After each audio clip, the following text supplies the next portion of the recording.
G'day guys and girls, my name's Isahooten, and today we're doing another comparison video. However, this is no regular comparison. Oh no, today, loyal guys and girls, I bring you a comparison so massive that it is 2 whole biomes. Wow. Today we'll be looking at possibly one of the biggest yet strangely unanswered questions to do with Terraria. Which is better, the corruption or the crimson? It is a difficult task, but it is one that I am more than willing to take the bullet for and make this comparison for you all. I really just wanted to do this video so you can all get an in-depth understanding of each of the 2 biomes and make up your own mind as to which you think is better. Even though I may express my opinion at the end, doesn't mean that everyone has to agree. Now, without further ado, if you have no idea what I'm talking about, you must not have played Terraria for very long. But just as a refresher and to start us off, let's take a quick look at the 2 biomes, then we'll take a quick look at the unique enemies and the unique items and crafting resources that the biomes have to offer in both pre-hard mode and post-hard mode, and finally, the 2 bosses that can be spawned in each respective biome. Let's get right into it.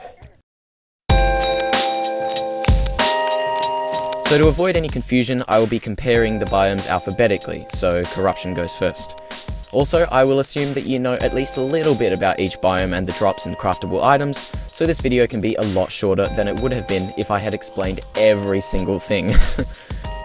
So starting off with the corruption is a dark purple, diseased wasteland, corrupted kind of themed area, and is typically considered to be less difficult than the crimson. However, it has less powerful items, so it kind of balances out. The chasms in the corruption are long drops leading to horizontal caves, and these are very dangerous to new players without accessories to prevent falling damage, and I'm pretty sure you can guess why. Oh my god, right as soon as I frickin' started! And there's nothing down there anyway.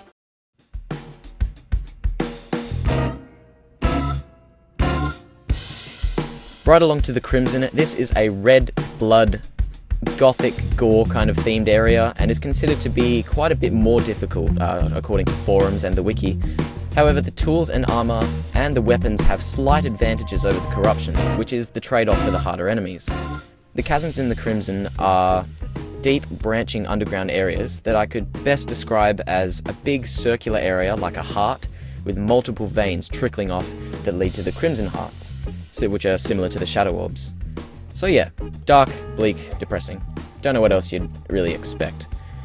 Oh, but it gets worse. Of course, no biome would be complete without its fair share of monsters, and of the corruption and crimson there are so many. So I'll just be taking a look at the most frequently encountered or the most interesting of the bunch. So in pre-hard mode, both biomes feature a flying enemy that is the most frequently spawning monster in each biome. In the corruption, this is the Eater of Souls, and the crimson has the Chimera. Both of these monsters are flying monsters that often spawn in groups, and have 3 size variants, small, medium and large. In fact, they are so similar that they share the exact same stats. Both of these monsters can quickly swarm you, so I recommend that you use boomerangs or yo-yos to keep them in a suitable distance. As for other mobs, the corruption only has one other pre-hard mode enemy, which is a large worm called the Devourer.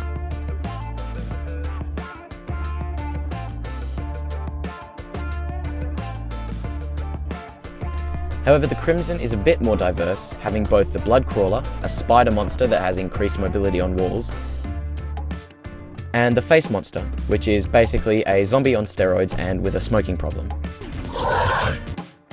Overall, I would have to say that the crimson is a bit more difficult in pre-hard mode, both because the monsters are a bit more difficult and because there is more variety, meaning there's more to look out for. Upon defeating the Wall of Flesh and entering hard mode, each biome however becomes a lot more difficult. Firstly, both biomes have their own versions of a slime enemy, the Crim Slime and the Corrupt Slime. Original names, am I right? The only difference between them, besides stats, is that the Corruption Slime, or the Corrupt Slime, upon death releases 3 little slimelings that continue to attack you. 2 similar and yet completely different enemies on both biomes is the Herpling and the Slimer. These 2 enemies often can behave like slimes but have one key difference. For the Herpling, it behaves just like a slime in water, but on land it is an aggressively charging and jumping monster that I recommend you should be very aware of. The Slimer is a flying slime that upon death will shed its wings and then continue to attack you as a regular slime. Both pretty creepy. Now, aside from the Blood Feeder, the Blood Jelly and the Corruptor, there are 3 more enemies from the biomes that drop very useful and biome-specific resources. The Corruption features the Clinger, which is a monster that behaves like the man-eaters in the jungle and fires cursed flames, and the World Feeder, which is just a buffed version of the Devourer. Each of these monsters both drop 2 to 5 cursed flames upon death. I recommend fighting these monsters mainly by dodging them. They are very powerful, and the Clinger can cause the Cursed Inferno debuff, which, let me tell you, ain't exactly fun. In the Crimson, we now have the Floaty Gross, which is a Wraith-type monster that can travel through blocks. However, this does not drop anything valuable besides vitamins. What we are really concerned with is the Ichor Sticker. This is again another hovering monster that cannot travel through blocks, but fires a 55 damage stream of Ichor, or however you want to say it. It fires it at you, and if it makes contact, it will reduce your defense by 20 for 15 to 30 seconds, depending on your game mode. This monster is very, very valuable to kill, as it drops 2 to 5 Ichor when it dies, and this Ichor can be used to make amazing weapons, but we'll get to that in a bit. To fight this monster, I would suggest using narrow spaces that are a maximum of 4 blocks high, and the Ichor stream will be blocked. So when judging all monsters from each biome, we see that there is more variety in the monsters in the Crimson. However, the monsters in the Crimson are more difficult than the ones in the Corruption, and I suppose less variety means less things to look out for, which again comes back to that idea that the Crimson is a bit more difficult. So despite all the nastiness and monsters and overall depressingness, let's take a look at some of the cool stuff that you can make in each biome. After defeating the Eye of Cthulhu, and either the Eater of Worlds or the Brain of Cthulhu, you can craft a number of Demonite or Crimtane bars. Firstly, using 60 bars of either or and 45 shadow scale or tissue samples gathered from the bosses, you can craft the Corruption and Crimson armor sets. Choosing which one is better here is quite difficult in my opinion, as it is speed for the Shadow armor and damage for the Crimson armor, and I guess that really is just up to personal preference. All of the equipment and weapons all follow the same style here. Pause the video if you want to take a look at each of their stats, but in general, the Corruption tools tend to be a bit weaker but faster than the Crimson ones, and similarly, the Corruption weapons are slightly weaker but faster to use. Finished looking at all of them now? Okay, good. The Shadow Orbs and the Crimson Hearts in the Corruption and Crimson respectively drop 1 of 5 unique items when destroyed, and each drop is either a melee weapon, this is the Ball of Hurt or the Rotted Fork, a ranged weapon, which is the Musket or the Undertaker, magic weapons, Vile Thorn or the Crimson Rod, an accessory, which is the Band of Star Power or the Panic Necklace, or a light pet, which is the Shadow Orb or the Crimson Heart. Opposite to the craftable items, however, the Crimson items have slightly less damage than their Corruption counterparts, apart from the Crimson Rod, which has +2 damage over the Vile Thorn. The accessory in the Corruption obviously favours mages, as the Band of Star Power increases your maximum mana by 20. However, the Panic Necklace from the Crimson is more valuable to melee characters, because it increases movement speed by 50% for about 5 seconds when you are struck. This is very valuable to escape bad situations, especially where you're fighting close quarters. However, I really think this is quite easily replaced, and is more of just a stand-in for the Hermes boots or another movement accessory. Overall, for the pre-hard mode items, I feel that if you're willing to put up with slightly more difficult scenarios and enemies, the Crimson is definitely the way to go, as it will help you out a lot more with mining and fighting enemies, just because a lot more of the weapons and tools are quite a bit stronger. Now entering hard mode, there are 2 main items that are at play here. Firstly, the dungeon weapons. From the biome chests, you can get amazingly powerful weapons that are themed around the 4 biomes in the world: the jungle, the ice tundra, the hallow, or the corruption or crimson. For the corruption, you get the Scourge of the Corruptor, which is a rapid-firing javelin-type weapon with 64 base damage that uses no mana or ammunition to use. It fires a powerful Eater of Souls shaped projectile, which upon impacting an enemy or a block splits into 2 to 4 smaller Eaters with homing capabilities that deal about half of the weapon's damage. For the Crimson, however, there is this funny little weapon called the Vampire Knives. I'm sorry, I'm really trying to stay unbiased here, but hands down, the Vampire Knives win out against the Scourge of the Corruptor here, at least in my opinion. I mean, even though it has only 29 melee damage, it fires 4 to 8 life-stealing daggers that can heal the player 3 points of health for every 40 damage points done. That is just way more valuable than the Scourge of the Corruptor in my opinion.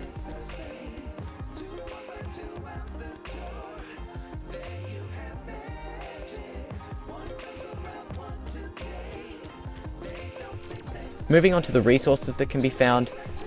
In the Corruption you can find the Cursed Flames, and Ichor is the resource in the Crimson. Personally, and I'll just say this right out, I tend to prefer the Ichor, as when I play as a mage, the Golden Shower is an absolute necessity. Not only does it have a hilarious name, which I won't quite explain in a YouTube video, this 21 base melee damage weapon can pierce up to 5 enemies and inflicts the Ichor debuff, which is absolutely invaluable and incredibly effective against groups or bosses, because it is easy to use as a quick swap out weapon to lower an enemy's defense and then do a higher damage output. However, this doesn't mean that the Cursed Flames are necessarily bad, they're just more of a standalone mage weapon. It has 36 damage and summons cursed fireballs that can bounce and ricochet to hit enemies.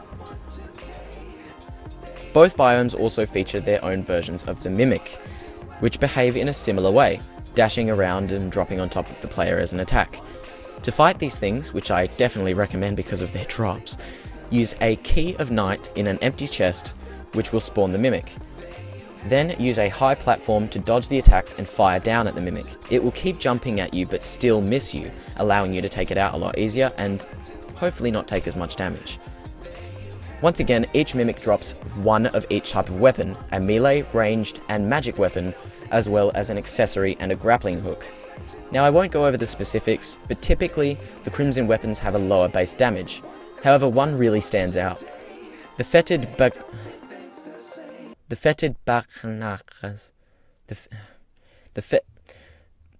some weird name, or however you say that, have the lowest use time in the game and can reach DPS scores of about 3000 plus, as it has 70 base damage.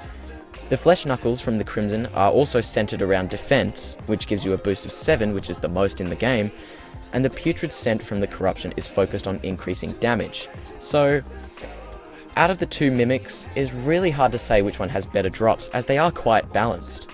For melee, I'd say the Crimson, because of the fetid blah blah blah blah. The ranged would have to be the Dart Rifle, the magic, probably the Klinger Staff, and the accessory and hook would be the Flesh Knuckles and the Tendon Hook. But this really does just come down to personal preference. So overall, the items in the Crimson are definitely way more powerful and useful than ones in the Corruption, but not necessarily always better. Some people may prefer going through harder situations to get these better weapons. Some players may just like to get the Corruption weapons, or they might just like them better, and the Cursed Flames, the Scourge of the Corruptor, and the Shadow Armor and the Musket are all very valuable items to have. Damn. Finally, let's move on to the boss. That's right, we're dealing with the big boys. Similar to most aspects of the biomes, the Eater of Worlds, or the Eel, does less damage than the Brain of Cthulhu, or the Bok, per hit, and is arguably harder to fight. As with both bosses, they are summoned by destroying 3 Crimson Hearts or Shadow Orbs. However, the Bok has 2 stages and the Eel has only 1. Is it okay if I call them the Bok and the Eel from now on? No? Well, too bad. Firstly, the Eel, wow, that is kind of hard to say. The Eel, fine. The Eater of Worlds is a long worm boss that is made up of segments that have their own respective health. In expert mode, it also fires vile spit from its head. Tips for fighting this thing, I would have to say straight off that 1, you should always aim for the head or the tail. This stops any more segments becoming independent worms, and in the long run gives you less to worry about. Piercing and area of effect weapons are necessary, as using something that doesn't do damage across a lot of segments is kinda useless and will take a long time. So Jester's arrows, grenades, and a water bolt should do nicely. Now the Bok is radically different in playstyle, as 1, it has 2 stages, and 2, can teleport, so it's not always on the screen. In the first stage, 20 to 30 eyeball creepers spawn, which all must be defeated before being able to attack the brain itself. And once they are defeated, the brain tries to ram the player whilst teleporting periodically, which becomes super freaking annoying. In expert mode, this is even more annoying, as the brain produces 3 mirror images to distract and confuse the player and basically make you want to rage quit the game. To actually kill this thing, well, actually you don't really need to kill it at all. More than enough resources are usually dropped from defeating the creepers alone, which most likely with piercing or big area of effect weapons, so killing the actual boss isn't necessary.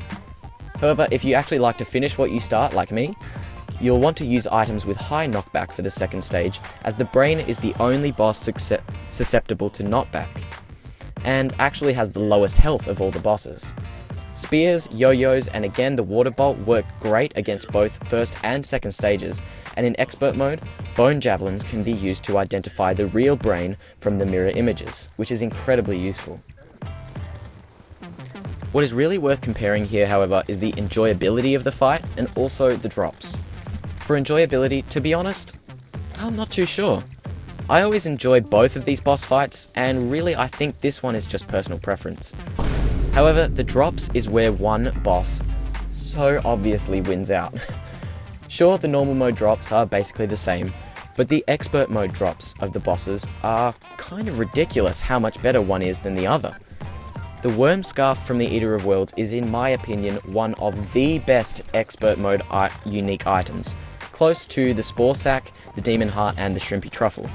This bad boy reduces all damage taken by 17%, and it looks trendy as heck. I'm sorry, I'll never make that joke again. However, the Crimson counterpart is not so good. The Brain of Confusion is an accessory that, wait for it, may confuse nearby enemies after being struck. May. Need I explain why this is so inferior to the worm scarf? No, I don't. I'll take less damage than a chance to cause confusion any day, thanks. God. I'll take less damage than a chance to cause confusion. So, finally, we reach our final evaluation. So recapping what we've learnt, I think that the corruption overall is slightly weaker than the Crimson, both in enemies and in drops. However, this could be good for new players or players not looking for much of a challenge. However, in expert mode, the corruption has an absolutely amazing boss drop, one that could and probably should be used all the way throughout the game. However, the Crimson has, in general, better weapons and equipment. However, this is more of a trade-off for the more difficult enemies. I think that the boss isn't as good as the Eater of Worlds, but the cave and chasm systems are slightly easier to traverse, plus the vampire knives and Ichor, they're just simply too good to pass up. Really, when it comes right down to it, I understand why people like the corruption more, because of certain aspects, and because it feels more comfortable and has been part of the game longer. That you enjoy. This is just personal preference, guys. Video for the developers would not have intentionally made one better than the other. They had to make certain aspects better for each of the biomes to have it fair and balanced, and to avoid people disliking or liking one too much. However, having said that, my preference would definitely have to be Crimson. Now perhaps my judgment is clouded by shiny new and more powerful things, but I think that playing Crimson in Terraria is just much more rewarding. Sure, it's more difficult and can be a bit of a pain and can cause you to rage quit. The boss isn't all that good and the expert mode item kinda sucks, but it has its fair share of really cool items. The Ichor is a good debuff and a swap out utility weapon. The vampire knives is a necessity to any Crimson world, as it gives you quick regen and quick healing when swamped by enemies in a difficult situation, which is great for fighting bosses and groups. However, the Corruption does have an awesome boss, one that I actually do prefer, with an amazing expert mode accessory that reduces all damage by 17%. Everything is a little easier in the Corruption, and overall, it makes for either a more relaxing experience for a veteran player, or a good way to introduce a new player to their first time playing Terraria. It would also seem that a few forums would agree with me too. However, this is just my opinion, and the Corruption has been in the game ever since the start. So I can understand why people like the Corruption more because of certain aspects and because it feels more comfortable and has been part of the game longer. So guys and girls, I really hope that you enjoyed my comparison video for the Corruption versus the Crimson. Honestly, I love both biomes. I mean, I know I picked the Crimson, but I don't know, it just feels so much more rewarding to play the Crimson, but that doesn't mean I don't like all the items that you can get in the Corruption. Please do let me know what you think down the bottom, either use the hashtag Team Corruption or Team Crimson.